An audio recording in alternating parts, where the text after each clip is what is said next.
ఆ విధముగానే భోజనానంతరపు పాత్రమును అందుకొని మరణానికి కృతజ్ఞతావందనములు చెప్పి శిష్యులకు ఇచ్చుచు ఇట్లా నేను మీరందరూ దీనిని తీసుకొని దీని నుండి పానము చేయుడు. ఎలైనా ఇది నూతన నిత్య నిబంధన యొక్క నా రక్తపు పాత్రము. ఇది మీ కొరకును అనేకుల కొరకును పాప పరిహారమునకై దారవేయబడదు. దీనిని నా జ్ఞాపకార్థము చేయుడు.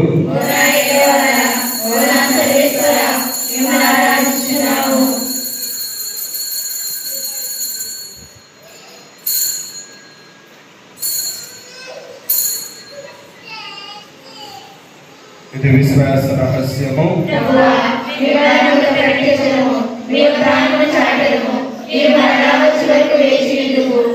కనుక తండ్రి క్రీస్తు మరణమును ఉత్థానమును స్మరించుచు జీవ మనసుకి అప్పమును రక్షణ పాత్రమును నీకు సమర్పించుచున్నాము.